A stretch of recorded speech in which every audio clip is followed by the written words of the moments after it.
I'm Samantha Mitchell, 34, and I never thought I'd be standing in the snow watching my family celebrate Christmas through the window, my 6-year-old daughter Emma shivering beside me. After my divorce last year, my parents claimed there was no room for us at the annual family gathering. Yet tonight, as we dropped off Emma's handmade gifts, I glimpsed my cousin Megan's new boyfriend lounging in what used to be our spot at the table. But what really broke me? Seeing my ex-husband Thomas laughing with my family inside, while we weren't even allowed through the door. If you're watching this and have ever felt the sting of family betrayal, you're not alone. I'd love to know where you're watching from. Drop your location in the comments below. This Christmas story has twists you won't believe, so hit subscribe to make sure you don't miss any family drama stories. Now let me tell you how this holiday nightmare unfolded. Growing up, I believed nothing was more important than family. My parents, Barbara and Richard Mitchell, created a home where traditions mattered and holidays were sacred. Our family was tight-knit. My older brother Jason, younger sister Caitlin, and I were raised to believe that family always came first, no matter what. I met Thomas Crawford during my senior year of college. He was charismatic, ambitious, and seemed perfect. After graduation, we got married in a beautiful ceremony where my father tearfully told Thomas he was gaining a son. Thomas quickly became the golden child of the family, the successful financial advisor who could do no wrong in my parents' eyes. Looking back, I should have seen the warning signs. Thomas started with small controlling behaviors, questioning my spending, criticizing my friends, making comments about my weight. After Emma was born, I became a stay-at-home mom at his insistence. He called it what's best for our daughter, but it isolated me further. When I mentioned these concerns to my mother, she'd say, "Men just worry about providing. You're lucky to have someone who cares so much." My father would nod along with Thomas during family dinners while he explained why my ideas about returning to work were impractical. My siblings treated him like a financial guru, consulting him about investments and career moves. At family gatherings, Thomas would hold court while I managed Emma, prepared food, and cleaned up. Everyone thought we had the perfect marriage. The facade cracked when I found evidence Thomas was hiding money and having an inappropriate relationship with his assistant.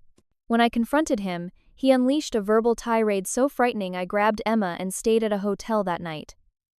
The next day, I called my mother expecting support. Instead, she said, "Marriage has rough patches. What did you do to upset him?" The divorce was brutal. Thomas used his financial knowledge to hide assets and his charm to turn my family against me. He portrayed himself as the victim of my emotional instability and irrational jealousy. Somehow, my family believed him, despite years of watching his controlling behavior. The court eventually saw through his manipulation, granting me primary custody of Emma, but the financial settlement barely covered our basic needs. After the divorce, phone calls with my parents became shorter and less frequent. My mother would ask about Emma but changed the subject when I mentioned our struggles. My father stopped speaking to me directly, passing the phone to my mother when I called. My brother Jason, once my confidant, now only sent generic birthday texts. Caitlin, always closer to my mother, parroted her dismissive attitude. Still, Christmas had always been sacred in our family. For generations, we gathered at my parents' house for a 3-day celebration filled with traditions. I couldn't imagine they would exclude Emma from this. She was only 6 and adored her grandparents despite their growing coldness. 3 weeks before Christmas, I called my mother to confirm our usual arrangements. After awkward small talk, she cleared her throat and said, "About Christmas. We're doing things differently this year. The guest room is being renovated, and there just isn't space for overnight guests." My heart sank. "We don't need the guest room, Mom. Emma and I can sleep in my old bedroom like last year." "That won't work either," she replied quickly. "With the renovation mess, we've moved things around. We just don't have room this year." Something in her voice didn't sound right. "Are you still having the family dinner? Will Caitlin and Jason be there?" "Well, yes, but they're not staying over either," she said, her voice rising slightly, her tell when she was lying. Later that week, I called Jason about borrowing a suitcase for an upcoming work trip. He mentioned offhandedly, "I'll bring it to Mom and Dad's at Christmas. You can pick it up when you come."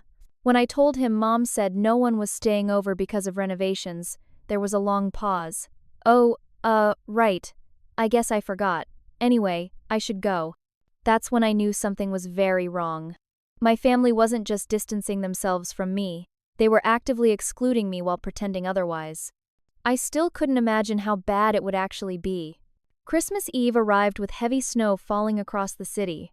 Emma and I spent the morning finishing our handmade gifts, painted ornaments, homemade cookies, and photo frames decorated with glitter and seashells from our summer trip to the beach. Money was tight after the divorce, but I wanted our gifts to be meaningful. "Do you think Grandma will put my ornament on the big tree?" Emma asked, carefully placing her creation in tissue paper. Her ornament featured a family of snow people, one for each member of our extended family, with their names carefully printed in her wobbly handwriting.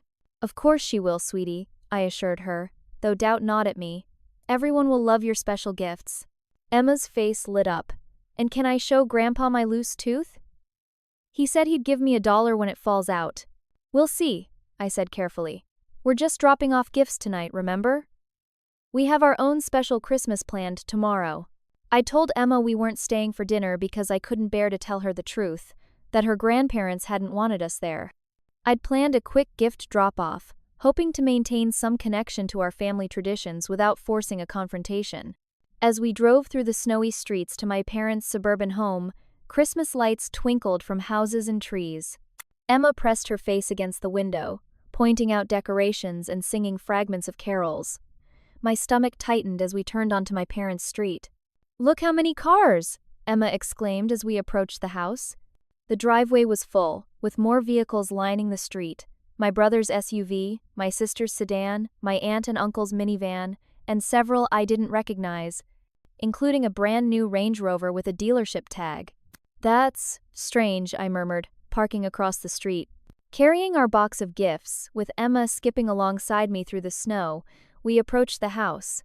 The curtains were open, warm light spilling onto the front yard. Before we reached the porch, I froze. Through the large bay window, I could see the dining room clearly. The table was extended to its full length, set with my mother's best china and crystal glasses that only appeared at Christmas. The room was packed with people, my entire family and some faces I didn't recognize. And there, sitting in what had always been my spot at the table, was Thomas. My ex-husband was carving the turkey, a role my father had performed every Christmas of my life. Next to him sat a young woman I'd never seen before, laughing at something he said. "Mommy, why is Daddy here?" Emma asked, confusion in her voice. "And why are they eating without us?" I couldn't speak. My brother sat across from Thomas, raising a wine glass and a toast. My sister was passing a platter of potatoes to my cousin Megan, who sat beside a man with his arm draped over her shoulders, presumably her new boyfriend. My parents sat at the heads of the table, beaming at the gathered family. The family that had no room for their daughter and granddaughter.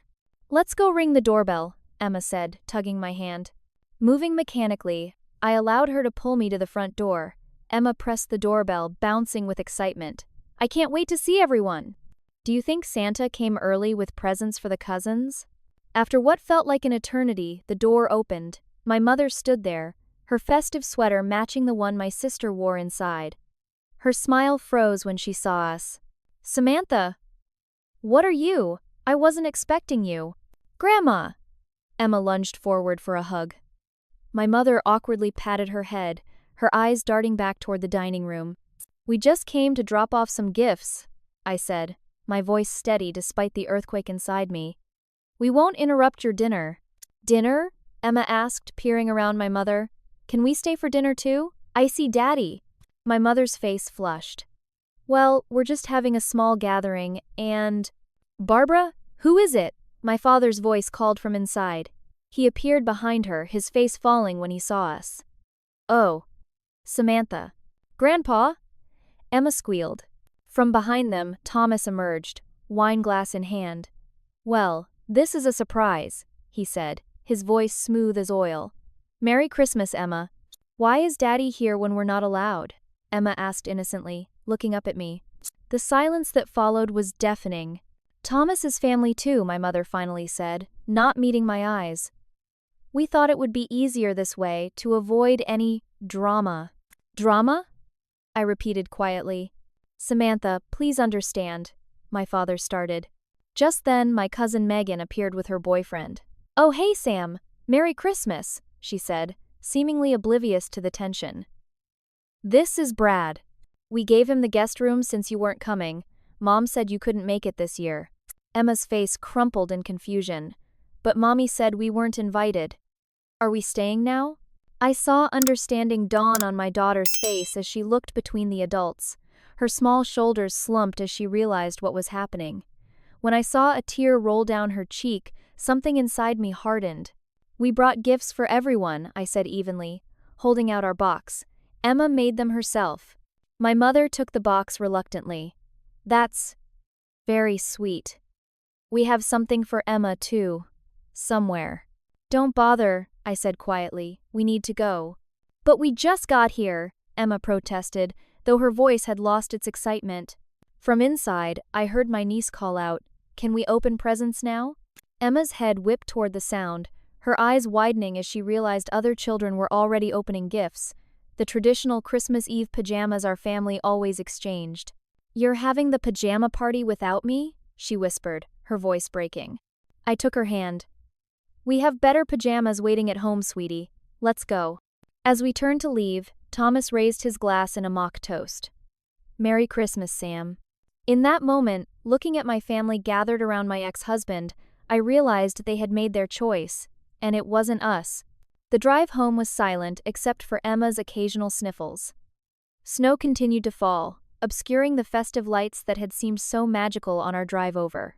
I gripped the steering wheel, knuckles white, fighting back my own tears for Emma's sake. "Mommy?" Emma's small voice finally broke the silence. "Does Grandma not love us anymore?" The question pierced my heart. "Grandma and Grandpa are confused right now, sweetie. They still love you very much." "Then why was Daddy there but not us? Did I do something wrong?" "No, baby," I said firmly, glancing at her in the rear-view mirror. "You didn't do anything wrong. Sometimes grown-ups make mistakes." "But it's Christmas," she said, as if that simple fact should have prevented such a betrayal. And she was right, it should have. Our apartment felt especially small and sparse when we returned. The artificial tree I'd bought on clearance looked pitiful compared to my parents' grand 10-foot pine. The few wrapped presents beneath it, mostly practical items like clothes and books, couldn't compete with the mountains of gifts my parents typically provided. I tried to salvage the evening by making hot chocolate and suggesting we watch Emma's favorite Christmas movie. She curled against me on the sofa, but her usual running commentary was absent. When she fell asleep halfway through, I carried her to bed, still wearing her clothes. After tucking her in, I sank onto my own bed and finally allowed the tears to come. Years of memories flooded through me. Childhood Christmases filled with laughter, my father lifting me to place the star atop the tree, my mother teaching me to make her special cranberry bread, siblings squabbling over who got to open the first gift. All those traditions, all that history, and they had chosen Thomas over me. Thomas, who had controlled and belittled me for years while they looked the other way. Thomas, who had threatened to leave me penniless during the divorce. Thomas, who had made me doubt my own worth and sanity. I reached for my phone and saw messages from both my siblings. From Jason, "Hey sis, heard you stopped by. Sorry about the mix-up, Mom thought you knew the plan." From Caitlin, "You really upset Mom by showing up unannounced. Thomas says he would have arranged different timing if he'd known." No apologies, no acknowledgement of how cruel their actions had been, and the fact that they were consulting Thomas about me made my blood boil. My mother had texted too. "Left a plate of food in the garage fridge if you want to pick it up tomorrow. Emma's gift is there too." Leftovers and an afterthought gift. That's what we had been reduced to. I threw my phone across the room, where it landed on the laundry pile with a soft thud. Then I lay back, staring at the ceiling as memories shifted and reformed in my mind. The way my family had always deferred to Thomas, the times they'd dismissed my concerns about his behavior. My mother commenting that I was too sensitive when I'd confided that Thomas had called me stupid. My father advising me to compromise more when Thomas refused to let me visit a friend who'd divorced her husband. They hadn't just enabled his emotional abuse. They'd been active participants in it. I retrieved my phone and began scrolling through old photos and emails. There was Thomas, arm around my father at a baseball game while I stayed home with a feverish Emma. There was my mother, forwarding me an article Thomas had sent her about wives who destroy marriages with nagging. There was an email from Thomas to my entire family explaining that I wouldn't be attending my cousin's wedding because I was emotionally unstable, when the truth was he'd forbidden me to go after an argument. The pattern was so clear now. Thomas had been isolating me from my family for years, all while ingratiating himself with them. And when I finally escaped the marriage, he'd simply continued the relationship with them without me, the actual blood relative, in the picture. Sleep evaded me that night. I alternated between rage and grief, between plotting elaborate revenges and falling into despair. By dawn, my eyes were swollen and my throat raw, but something had shifted inside me. I would not allow my daughter to grow up thinking this treatment was acceptable. I would not teach her that family could betray you and face no consequences.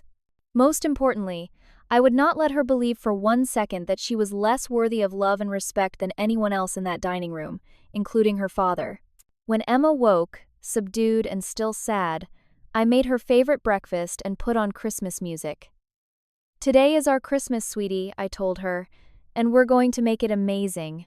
She gave me a skeptical look, far too knowing for her 6 years. "It's not the same without everyone else." "No," I agreed, "it's going to be better. Because today, we're only spending time with people who truly love us." She didn't quite believe me yet, but I was determined to prove it to her. After a quiet morning opening our modest presents, a knock on the apartment door startled us. Emma looked up from the coloring book she'd just unwrapped, her expression guarded. Since moving to this building after the divorce, we hadn't formed close relationships with any neighbors. "Who's that?" she whispered, as if afraid her father or grandparents might have come to create more drama. I peered through the peephole to see Mrs. Reynolds, the elderly woman from apartment 3B holding a plate covered with foil. Opening the door, I was greeted with the warm smell of freshly baked cookies. "Merry Christmas, dear," Mrs. Reynolds said, her wrinkled face crinkling into a smile. "I thought you and your little one might enjoy some of my gingerbread." "That's incredibly kind of you," I said, genuinely touched by the gesture. Mrs. Reynolds peered past me, spotting Emma hovering uncertainly near the couch. "Hello there, young lady. I hope you don't mind an old woman interrupting your Christmas." Emma approached cautiously. "You made cookies?" "I certainly did, and I've got far too many for just myself." Mrs. Reynolds glanced around our apartment, her sharp eyes no doubt taking in our sparse decorations and the small pile of opened gifts. "Actually, I wonder if you two might help me with something." "Of course," I said, though I couldn't imagine what she might need. "You see, I host a little gathering every Christmas for people who find themselves without family nearby. Nothing fancy, just food and company. But I've overdone it this year, cooked enough for an army. Would you consider coming over to help make sure it doesn't go to waste?" I recognized her invitation for what it was, a kind neighbor offering community to someone she suspected needed it. Under normal circumstances, I might have politely declined. But looking at Emma's downcast face, I made a split-second decision. "We'd love to, wouldn't we, Emma?" My daughter nodded, her interest piqued by the mention of cookies and the prospect of something, anything, to distract from our disappointment. An hour later, we found ourselves in Mrs. Reynolds' surprisingly spacious apartment, which was filled with delicious aromas and the soft sounds of classic Christmas music. To my surprise, several other neighbors had gathered there: a young college student unable to afford a flight home, a middle-aged man recently separated from his wife, a single mother with her toddler son, and a few others I recognized from passing in the hallway. "Everyone meet Samantha and Emma from 4C, Mrs. Reynolds announced, guiding us in with a gentle hand on my back.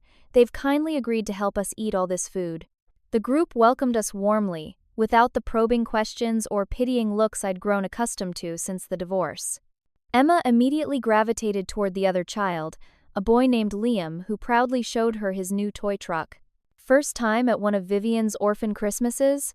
asked a man about my age, approaching with 2 cups of eggnog.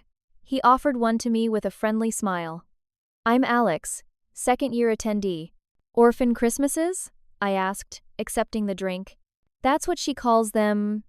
Gatherings for Christmas orphans. Not literal orphans, just people who, for whatever reason, don't have family around." He shrugged. My ex-wife has our kids this year. Gets them on alternating holidays according to the custody agreement. The simple way he stated this fact, without bitterness or self-pity, was refreshing. My family chose my ex-husband over me, I blurted out, then immediately felt my cheeks flush with embarrassment. Sorry, that was oversharing. Alex didn't look uncomfortable. That's rough. Family can really surprise you, can't they? And not always in good ways. As the afternoon progressed, I found myself sharing more of my story with Alex, who listened without judgment. He understood the pain of holiday separation from his own experience and offered practical advice about navigating co-parenting with a difficult ex. Meanwhile, Emma was blossoming in the company of Mrs. Reynolds, who had apparently been a kindergarten teacher before retiring. The elderly woman taught Emma and Liam how to make paper snowflakes, praising their creative efforts with genuine enthusiasm. Your daughter is delightful, Mrs. Reynolds told me when we found ourselves alone in her kitchen. Reminds me a bit of my Catherine at that age. Do you have other family visiting later? I asked. A shadow crossed her face. Catherine passed away many years ago. Cancer. She was only 32. She busied herself with arranging cookies on a plate. That's why I started these gatherings. The first Christmas without her? I couldn't bear being alone with the memories, so I invited others who might be feeling alone too. I suddenly understood the depth of this woman's kindness, born from her own profound loss. I'm so sorry about your daughter. Thank you, dear. I've had many years to come to terms with it. She patted my hand. You know, family isn't always about blood. Sometimes it's about who shows up when everyone else walks away. Her words struck a chord deep within me. Looking around the room at these relative strangers who had welcomed us without question, I felt something I hadn't experienced since before the divorce. Acceptance. My phone buzzed with more messages. My mother, Emma's gifts are still here. When can you pick them up? My brother, hey, Mom's upset. Can you call her? My sister, more directly, way to ruin Christmas by making it all about you again. I silenced the phone and slipped it back into my pocket. These people, who claimed to love me, who shared my blood, couldn't give us one day of true welcome. Yet here were strangers, offering us a place at their table without hesitation. Mrs. Reynolds hosts this every year? I asked Alex as we watched Emma giggling with Liam. Like clockwork, she's saved more holidays than she knows. He hesitated, then added, Listen, I run a support group for divorced parents at the community center. Nothing fancy, just people sharing experiences and resources. You might find it helpful.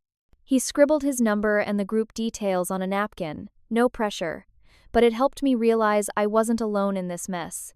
By the time dinner was served, a mismatched but abundant feast with contributions from each guest, Emma was chattering excitedly about Liam's preschool and Mrs. Reynolds' cat.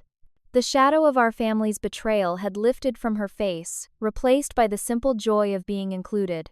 As we prepared to leave that evening, exchanging contact information with our new friends, Emma tugged at my sleeve. Mommy, this was the best Christmas ever, she declared with absolute certainty. Looking at her happy face, I felt a weight lift from my shoulders. We had been rejected by those who should have loved us unconditionally, but we had found connection elsewhere. The family I was born into had failed us, but perhaps we could build a chosen family of our own. If you're going through family drama this holiday season like I was, I hope you find your Mrs. Reynolds and unexpected friends. Sometimes the family we choose is more supportive than the one we're born into. What holiday traditions do you have with your chosen family? Share in the comments below. Now, let me tell you what happened next, because my actual family's behavior got even more unbelievable. As December faded into January, I expected the silence from my family to continue. I had resolved to focus on rebuilding our lives without their toxic presence. Emma and I had spent New Year's Eve with Mrs. Reynolds and some of our new friends, including Alex and his children, who were with him for the holiday. It had been simple but joyful, exactly what we needed. Then the messages began. My mother called on January 2nd, leaving a voicemail as if nothing had happened. Samantha, Happy New Year. I'm putting together Jason's surprise birthday party for the 15th and need your help with the guest list. Call me back. No acknowledgement of Christmas. No apology for excluding us. No explanation for inviting my ex-husband while rejecting her own daughter and granddaughter. Next came a text from my sister. Mom needs help with Jason's party. Why aren't you calling her back? Then my brother, hey sis, Mom mentioned you're being difficult about helping with my party. What's up with that? I stared at these messages in disbelief. They genuinely seemed to think I would just move past their betrayal without so much as a conversation about it. The audacity was stunning. Meanwhile, Thomas had begun using the Christmas incident against me. During our custody exchange the following weekend, he casually mentioned, Emma told me she missed the family Christmas. Maybe she should spend more holidays with me, since I'm still welcome at family gatherings. His smug expression made my blood boil, but I maintained my composure for Emma's sake. Only after she was out of earshot did I respond, You won't be using my family against me in court, Thomas. Don't even try. He just smiled. Your family made their choice, Samantha. Maybe you should ask yourself why. That evening, scrolling through social media against my better judgment, I discovered photos from Christmas that my mother and sister had posted. They showed the family gathered around the tree, opening gifts, enjoying dinner, carefully angled to hide Thomas's presence. The captions spoke of family togetherness and missing those who couldn't be with us, as if our absence had been our choice. The comments were worse. Friends and extended family asking, Where's Samantha and Emma? My mother responding, Unfortunately, they had other plans this year. We missed them. The deliberate public lie made me physically ill. A message from my cousin Megan appeared in my inbox. Hey Sam, wanted to check on you. Weird vibe at Christmas when you showed up. For your information, Thomas was totally hitting on Brad's sister after you left. Just thought you should know. Not a word about how wrong it was for them to exclude us, just gossip about Thomas's flirting, as if that were the real issue. Then came the most disturbing revelation. During a routine conversation with Emma after she returned from a weekend with her father, she casually mentioned having breakfast with my parents. Wait, what? When did you have breakfast with Grandma and Grandpa? I asked, trying to keep my voice level. When Daddy takes me on weekends, she said, confused by my reaction. We always go to their house for breakfast on Sunday. Daddy says it's our special time. My hands shook as I processed this information. My parents had been meeting with Thomas and Emma behind my back, creating a family narrative that excluded me entirely. These secret gatherings had apparently been happening for months, even as my parents claimed they were too busy to see us or help with childcare when I asked. When I called my mother to confront her about these secret meetings, her response left me speechless. Thomas is Emma's father, Samantha. We're not going to cut him out of our lives just because you two couldn't make your marriage work. Couldn't make it work? I repeated incredulously. He was emotionally abusive, Mom. He threatened me. He hid money. He tried to take Emma from me. That's your version, she said dismissively. Thomas has been nothing but respectful to us. And frankly, he's made efforts to maintain family relationships while you've been distant. The gaslighting was so blatant I almost laughed. Distant? You've been declining my invitations for months. You told me there was no room for us at Christmas while inviting my ex-husband. You're being dramatic as usual, she sighed. This is why Thomas says co-parenting with you is so difficult. That was when I realized the full extent of the situation. My family hadn't just sided with Thomas at Christmas. They had completely accepted his narrative about me. In their minds, I was the unstable one, the difficult one, the one causing problems. And what was worse, I discovered through further conversations with Emma that my parents had been financially supporting Thomas, paying for expensive outings with Emma, offering to help with his new business venture, even while claiming they couldn't help me with basic childcare because they were on a tight budget.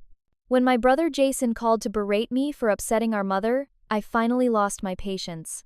Do you even care why I'm upset? I demanded. Look, I get that you're bitter about the divorce, he said condescendingly. But punishing the family by refusing to help with my birthday party is pretty childish. Childish?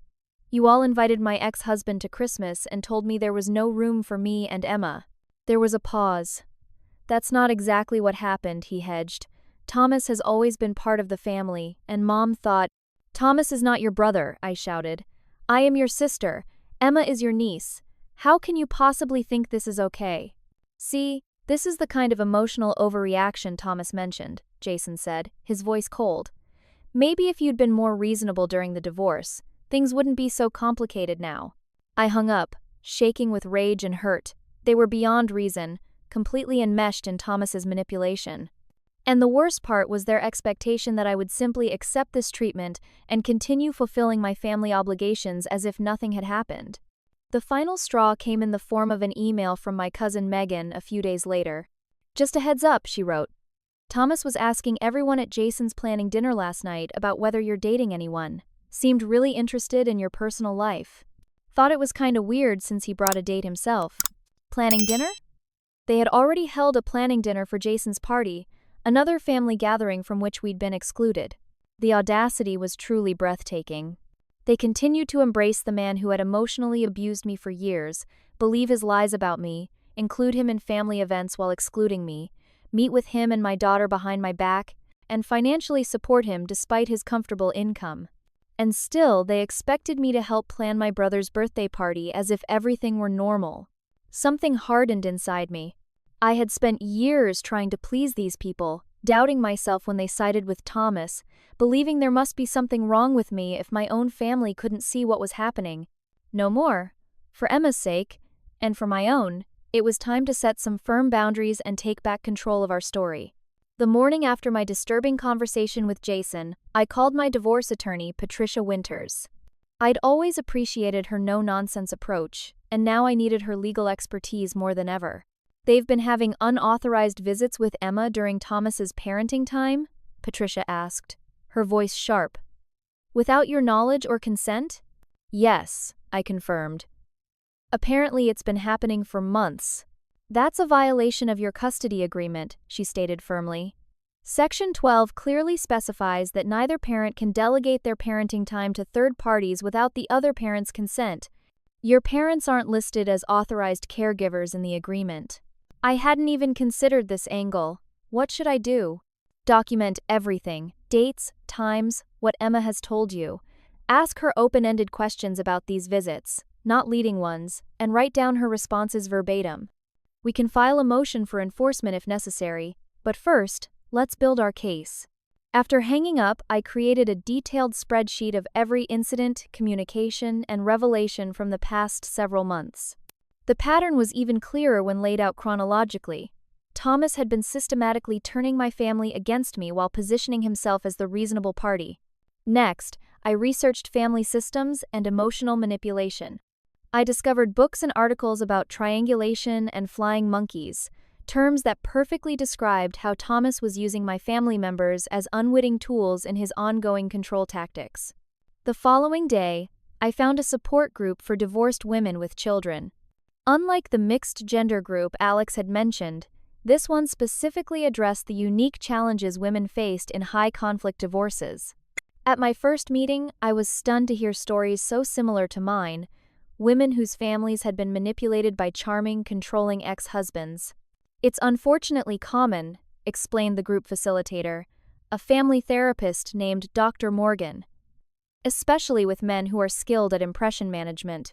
They maintain the good guy image publicly while isolating and controlling their partners privately." Armed with knowledge and support, I created a comprehensive plan to become financially and emotionally independent from my family. I applied for additional freelance marketing projects to supplement my income. I researched affordable after-school programs for Emma to reduce my childcare needs. I joined a time bank in our neighborhood where members exchanged services. I could offer marketing help in exchange for handyman repairs or babysitting. The hardest part came next, setting explicit boundaries with my family. After drafting and redrafting with input from Dr. Morgan, I sent carefully worded emails to each family member. To my parents. "I've recently learned that you've been meeting with Emma during Thomas's parenting time without my knowledge or consent. This violates our custody agreement and my boundaries as Emma's mother. More importantly, your decision to exclude Emma and me from Christmas while including Thomas has caused us both significant pain. Going forward, these are my boundaries. 1. No contact with Emma unless I am present or have given explicit permission. 2. No discussions about me with Thomas. 3. No financial support for Thomas while claiming you cannot help your own daughter. 4. A sincere acknowledgement of how your actions have hurt us, and a genuine apology. Until these boundaries are respected, I need to limit our communication for my own well-being and Emma's emotional health." I sent similar personalized messages to my siblings and extended family members, being clear about my expectations while leaving the door open for future reconciliation if they could respect these boundaries. The responses were predictably defensive. My mother called immediately, leaving a tearful voicemail about how I was breaking her heart and keeping her granddaughter from her. My father sent a terse email stating I was overreacting as usual and that they had every right to see their granddaughter. Thomas, predictably, was furious when he realized his intermediary access to my family might be restricted. At our next custody exchange, he confronted me in the parking lot. "Your family told me about your ridiculous email," he said, his voice low but intense. "You can't keep Emma from her grandparents just because you're jealous they still want me in their lives." "I'm not keeping Emma from anyone who respects appropriate boundaries," I replied calmly, remembering Dr. Morgan's advice to stay neutral but firm. "And our custody agreement is very clear about third-party care during your parenting time." His face darkened. "You always were controlling. No wonder your family prefers me." I simply smiled, which seemed to unnerve him more than any response. "Emma's waiting for you. Enjoy your weekend." As I walked away, I felt a strange sense of power. For years, Thomas had been able to provoke emotional reactions from me, using my distress to paint me as unstable. By remaining calm and businesslike, I was taking that weapon away from him. I had another unexpected ally in this boundary-setting process, Alex from Christmas dinner. We'd begun meeting occasionally for coffee, his experience as a father 2 years further along in the divorce process proving invaluable. "Document everything," he advised during one of our meetings. "Every text, every email, every unusual comment Emma makes after returning from her dad's. Family courts pay attention to patterns, not isolated incidents." "That's what my lawyer said too," I nodded. "But it's exhausting being constantly vigilant." "It gets easier," he promised. "And eventually, you'll need to do it less because everyone will understand you mean business about your boundaries." With Emma, I had a simplified, age-appropriate conversation about our new family situation. "Sometimes grown-ups need to take a little break from each other when they're not treating each other nicely," I explained. "We're taking a break from seeing Grandma and Grandpa for a while."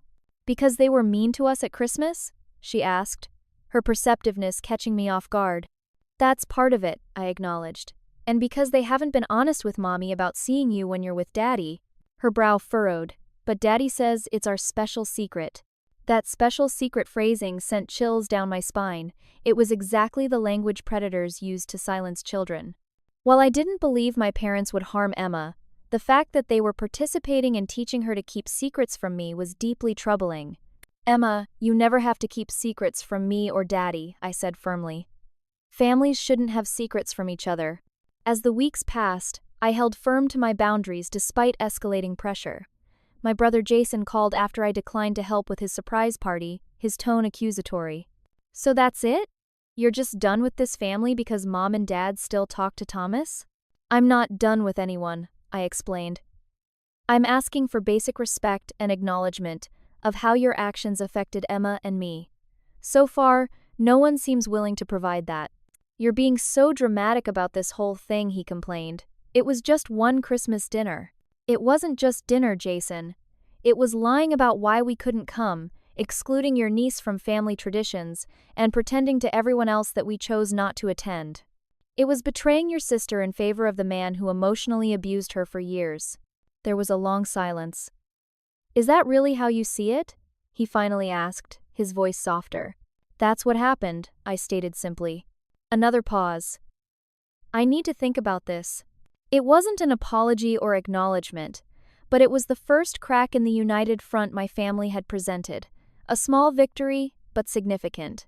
Standing firm in my boundaries was the hardest thing I'd ever done, but with each passing day, I felt my confidence growing.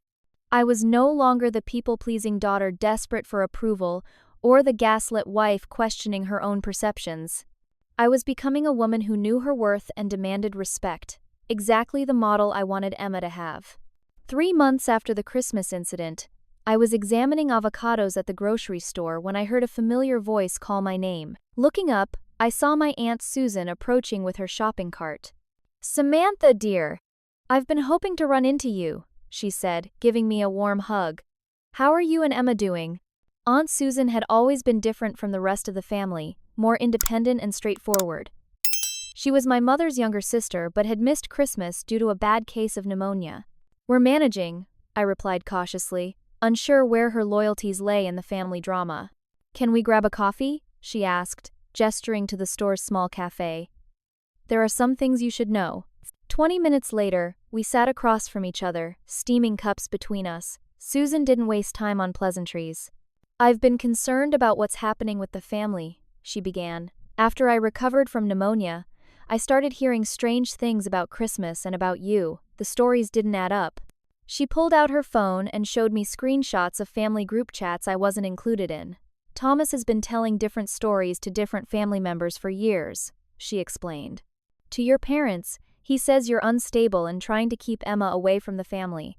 To your siblings, he claims you're jealous of his success and bitter about the divorce. To the extended family, he plays the heartbroken dad just trying to maintain relationships for Emma's sake." I stared at the messages, my stomach churning. There were dozens of them. Thomas strategically feeding different narratives to various family members, always positioning himself as the victim and me as the villain. "Why are you showing me this?" I asked, my voice barely above a whisper. "Because it's wrong," Susan said firmly. "I've watched Thomas operate for years. I tried to warn your mother when you were first dating him, but she was so charmed by him." She reached across the table to squeeze my hand, and because things are starting to unravel for him, she showed me more recent messages. My cousin had caught Thomas flirting aggressively with her friend at a family dinner, despite his claims to my parents that he was still heartbroken over our divorce and hoping for reconciliation. My uncle had overheard Thomas boasting about a new girlfriend, directly contradicting the story he'd been telling my mother about wanting our family back together. Most damning was a screenshot from my sister Caitlin, starting to wonder if Sam was right about Thomas. He got super weird and aggressive when I questioned why he needed another loan for his business. Kind of scary, actually. "Loan?" I asked, my head spinning. "They're still giving him money?" Susan nodded grimly. "Your parents have loaned him nearly $30,000 over the past year for his business expansion. Meanwhile, they told me they couldn't help with your nephew's college fund because they're on a fixed income." The pieces clicked into place. Thomas had always been manipulative about money. It was one of his primary control tactics in our marriage. Now he was using the same playbook with my parents, extracting financial support while painting me as irresponsible. "There's something else you should see," Susan said, pulling a folder from her purse. "Your mother asked me to help organize their tax documents last month. I found these." Inside were bank statements showing significant withdrawals from my parents' retirement account, all coinciding with dates Thomas had mentioned financial opportunities in family chats.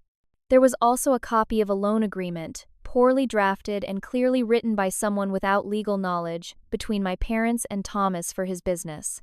"He's bleeding them dry," I whispered, horror washing over me. "I believe so," Susan agreed, "and I suspect he's not using the money for any legitimate business. The address listed for this company doesn't exist," I checked. More revelations followed. Susan had begun quietly investigating after becoming suspicious, and what she'd uncovered was disturbing. Thomas had been systematically manipulating every branch of the family, using different tactics with each person. With my father, he played the ambitious businessman seeking mentorship. With my mother, he was the devoted father needing support for Emma.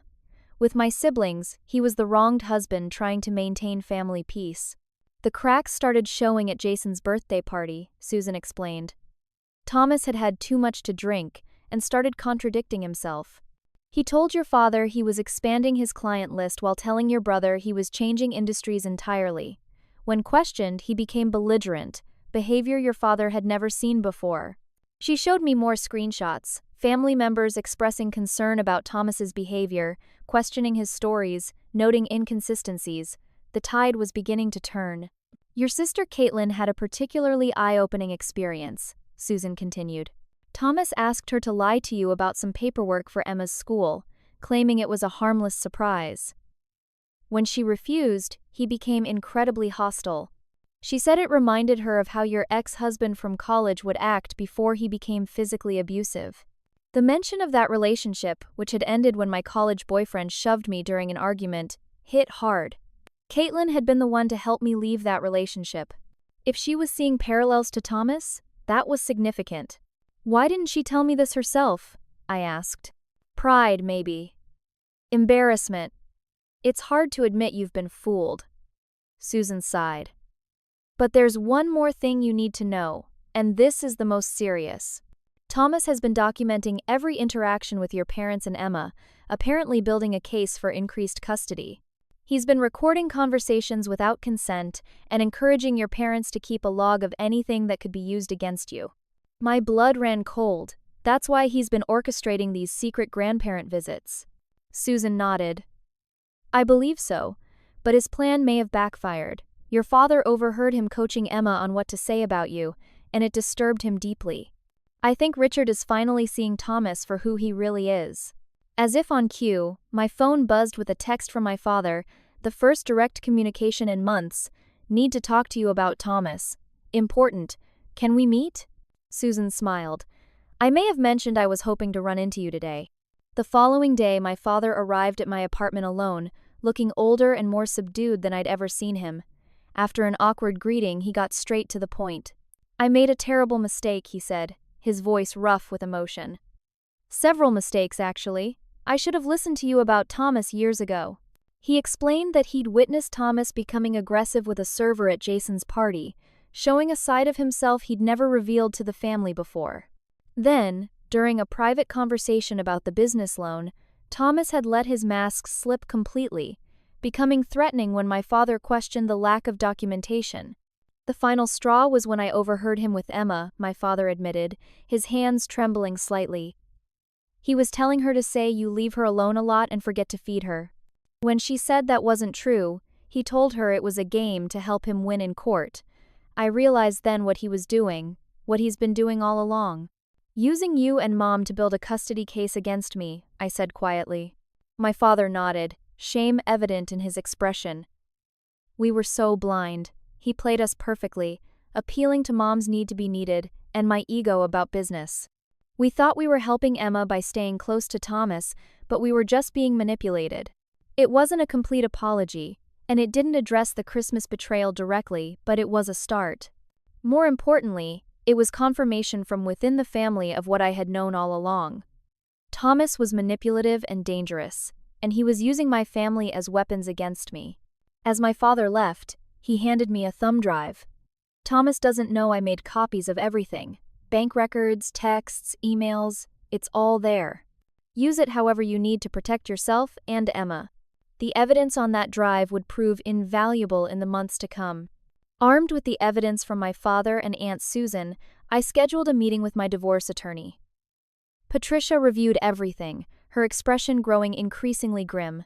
This is serious, she said, gesturing to the financial documents showing Thomas had hidden significant assets during our divorce proceedings. He committed perjury and fraud on the court. And these recordings he made of Emma without your consent violate wiretapping laws in our state. What can we do? I asked. File a motion to modify custody and support based on material misrepresentation, she said decisively. With this evidence, we can show that he deliberately hid assets to reduce his child support obligations. We can also request the court appoint a guardian ad litem for Emma, an independent advocate to protect her interests. The legal process moved slowly but steadily. I documented every concerning interaction with Thomas, every attempt to use my family against me, every manipulation involving Emma. My father, now fully aware of Thomas's true nature, provided additional statements about the financial deceptions. Most surprisingly, my mother Barbara reached out one afternoon, asking to meet at a cafe near my workplace. I agreed with trepidation, unsure what to expect. She looked smaller somehow, her confident demeanor replaced by nervous uncertainty.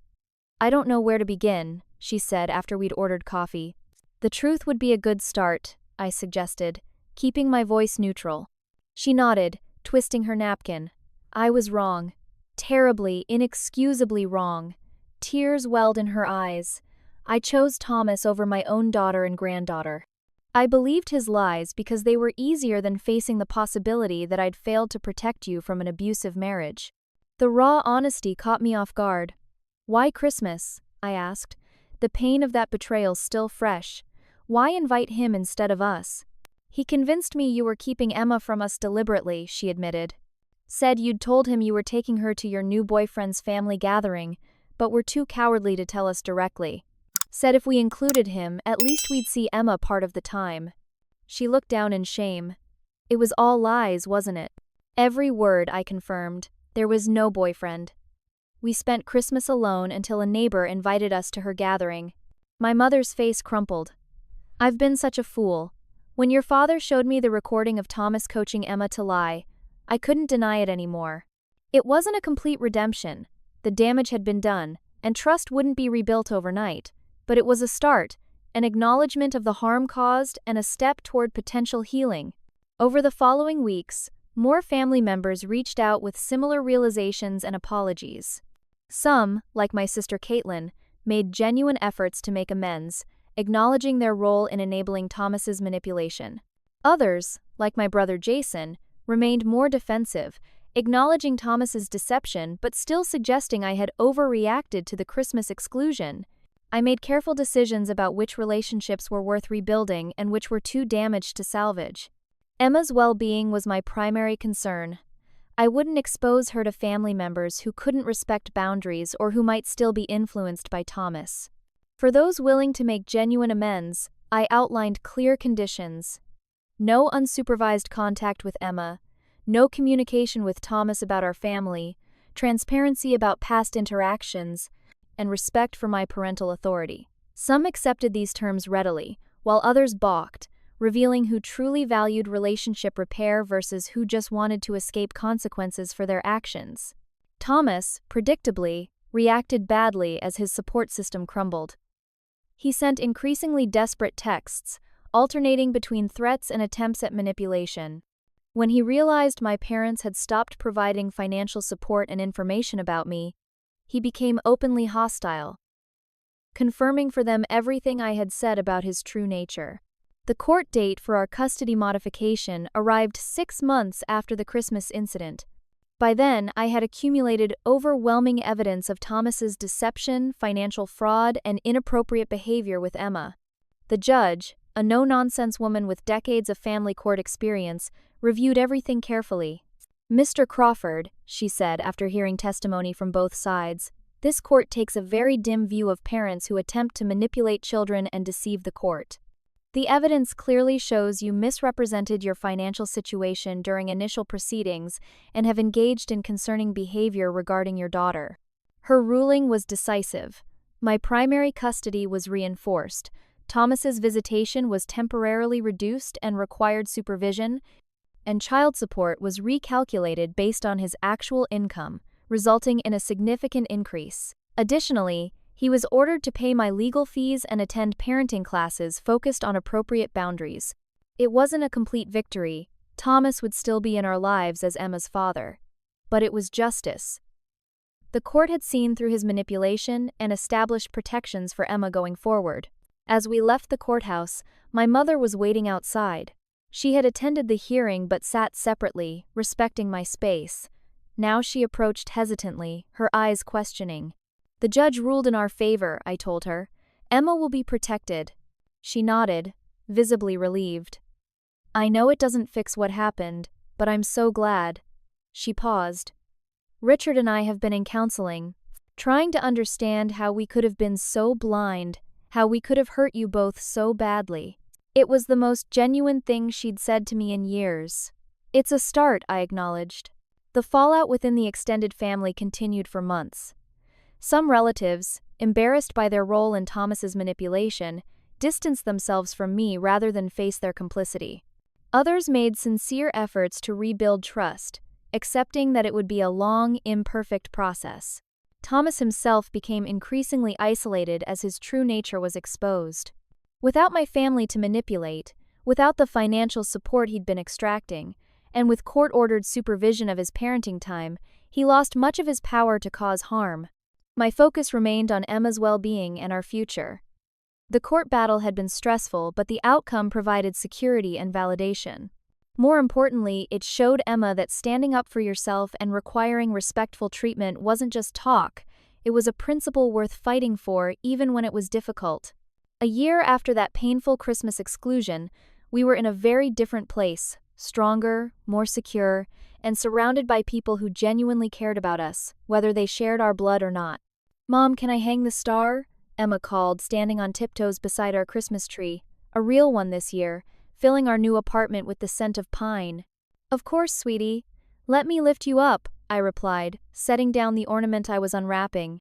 So much had changed in the year since we'd stood in the snow, looking through the window at a family gathering that had no place for us. My promotion at work had allowed us to move to a brighter, more spacious apartment. Emma had flourished with the help of a child therapist who specialized in children of high-conflict divorces. And I had grown stronger than I ever thought possible. The court's ruling 6 months earlier had given us stability. Thomas's financial deception had been exposed, resulting in proper child support that eased our budget constraints significantly. His supervised visitation meant Emma was protected from manipulation, and the parenting classes seemed to be having some effect. His recent interactions had been more appropriate, though I remained vigilant. But perhaps the most significant changes had been in our concept of family. The betrayal at Christmas had been painful, but it had also freed us from toxic relationships and opened doors to healthier ones.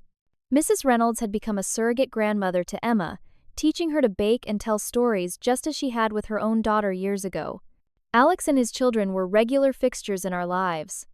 First as friends, then as something more as Alex and I cautiously began dating in the summer. His experience navigating post-divorce co-parenting provided invaluable guidance, and his steady presence showed Emma what healthy male role models looked like. Our Christmas preparations this year centered entirely around Emma's happiness and our chosen family. We had invited Mrs. Reynolds, Alex and his children, and a few other friends who had stood by us through the difficult year. Selected family members who had earned back trust would join for dessert later, a smaller, more authentic celebration than the performative gatherings of the past. My relationship with my birth family remained complicated. My father Richard had made the most sincere efforts to repair our relationship, acknowledging his mistakes without excuses and respecting the boundaries I'd established. He visited regularly, always one-on-one with Emma and me, never bringing up Thomas unless necessary for practical coordination. My mother Barbara struggled more with the new dynamics. Her initial remorse had been genuine, but old habits of control and denial resurfaced as the immediate crisis passed. She still wasn't invited to our main Christmas celebration. That trust had not yet been rebuilt, but would join the dessert gathering, a step toward potential reconciliation. My siblings varied in their responses. Caitlin had done the work of examining her own complicity and made genuine amends, becoming a supportive presence in our lives again. Jason maintained more distance, acknowledging Thomas's manipulation but never fully taking responsibility for his own role in our exclusion. As I finished decorating the tree with Emma, my phone buzzed with a text from my father. "Still okay for me to stop by at 4? Have something for Emma I want to give her before the gathering." "Who's that?" Emma asked, carefully hanging a paper snowflake she'd made at school. "Grandpa," I replied. "He's coming a little early to see you." Her face lit up. "Is he bringing Grandma too?" "Not this time, sweetie. Remember, Grandma is coming later for cookies with everyone else." Emma nodded, accepting this arrangement with the resilience children often show when adults provide clear, consistent boundaries. The therapy had helped her understand our family situation in age-appropriate terms, without burdening her with adult conflicts. When my father arrived, he came bearing not just a gift for Emma but another apology for me, something he seemed to need to express regularly, as if working through his own process of accountability. "I keep thinking about last Christmas," he said quietly while Emma played with the art set he'd brought her. "How we could have been so blind, so cruel." "We've talked about this, Dad," I reminded him gently. "What matters now is moving forward with better awareness." He nodded, watching Emma with sad eyes. "She's grown so much this year. I almost missed it." "But you didn't," I pointed out. "You're here now, doing the work to be in her life in a healthy way." As evening approached, our apartment filled with the chosen family who had supported us through the darkest times. Mrs. Reynolds brought her famous gingerbread cookies. Alex arrived with his children, who immediately engaged Emma in an elaborate game involving her new art supplies. Friends from my support group came bearing potluck dishes and genuine warmth. Later, as promised, selected extended family members arrived for dessert, those who had demonstrated respect for our boundaries and genuine remorse for past actions. My mother arrived with my sister Caitlin, bearing store-bought pastries and tentative smiles. The contrast between this gathering and last Christmas couldn't have been more stark. Here was authentic joy rather than performance, genuine connection rather than obligation. Emma moved confidently among our guests, no longer the confused, hurt child who couldn't understand why her family had rejected her. Near the end of the evening, as guests began to depart, Emma tugged at my sleeve. "Mom," she whispered. "This was even better than last Christmas with Mrs. Reynolds." "It was, wasn't it?" I agreed, my heart full. "What was your favorite part?" She considered seriously. "Having everyone I love in the same place," she decided, "the people who stayed with us even when things were hard." Her simple wisdom brought tears to my eyes. From the painful rejection of last Christmas had come this beautiful truth, that family isn't defined by blood or obligation, but by love, respect, and showing up when it matters. As I looked around at our gathering, biological family members who had earned their way back, and chosen family who had stood by us from the start, I felt profound gratitude. The worst betrayal of my life had ultimately led to building something better and truer than what was lost. The painful Christmas exclusion that had broken my heart a year ago had actually been the first step toward freedom, from manipulation, from toxic family dynamics, from the exhausting work of seeking approval from people who couldn't or wouldn't give it. In its place, we had built new traditions centered on authentic love and respect, creating the family Emma deserved to grow up within. The journey wasn't over. Thomas would remain a challenge to navigate. Some family relationships might never fully heal. But standing in our home, surrounded by people who had chosen to love us when it wasn't convenient or easy, I knew we had found our way to something real. That cold night watching through the window had been an ending, but also a beginning, the start of building a life defined by our own choices rather than others' expectations. And that was the greatest gift of all. Has your family ever chosen someone else over you, especially during the holidays? I'd love to hear your stories of family betrayal and how you handled it in the comments below. If my journey of setting boundaries and finding chosen family resonated with you, please hit that like button and subscribe for more stories about family dynamics, healing, and personal growth. Thank you for being part of my healing journey by listening to my story, and remember, sometimes the family we choose gives us more love and support than the one we're born into. Wishing you strength and authentic connections this holiday season.